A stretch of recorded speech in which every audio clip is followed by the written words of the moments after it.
So it's Rosh Hodesh again, and here I am being attacked by a swarm of flies while climbing up the side of a mountain.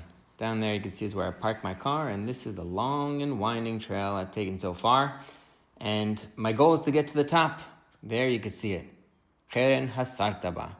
So what is this place?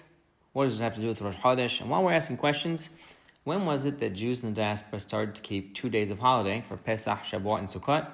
All that and more as soon as we get to the top. Let's go.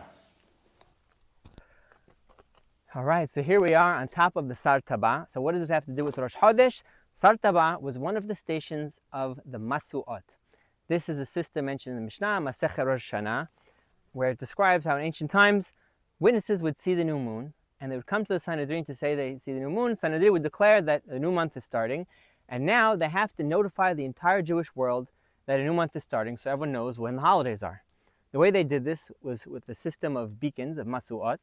So the Sanhedrin would go up to Har HaMishha, that's Har HaZeitim in Yerushalayim, and they would light the first beacon. That would then be seen by the second station, which is here on Sartaba, a distance of nearly 50 kilometers, around 30 miles. Yerushalayim is in that direction. And then they would light the second beacon here, and that would be seen in turn by the next station further north, and so on and so forth, a chain of bonfires until the message of the new month was seen throughout the entire country, and then continuing all the way to Babel, to where the great Jewish diaspora of the time was. This was a system that was in use for hundreds of years until the Kutim disrupted it.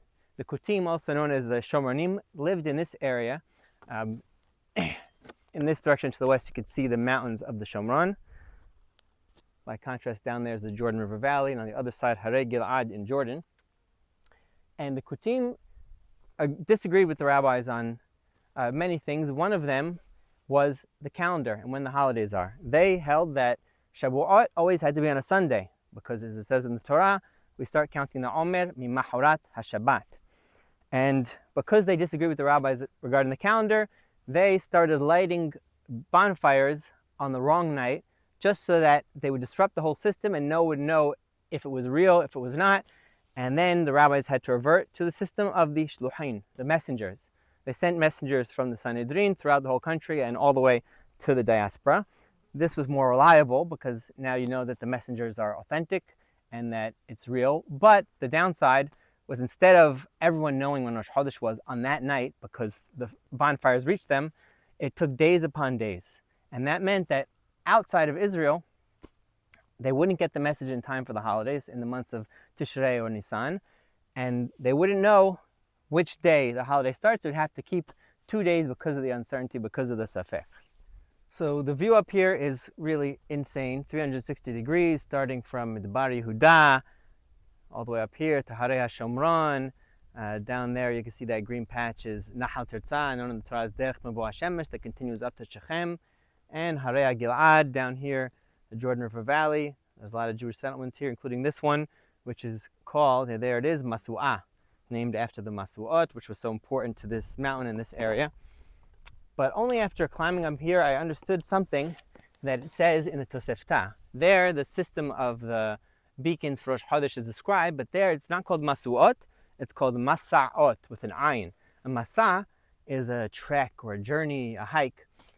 Because coming up here is not trivial. It took me like 50 minutes to climb up. It's strenuous, it's steep. And this is something that people had to do month after month, and not just here, at all the locations, because they're all on high mountaintops, which is necessary so that you can see them from afar.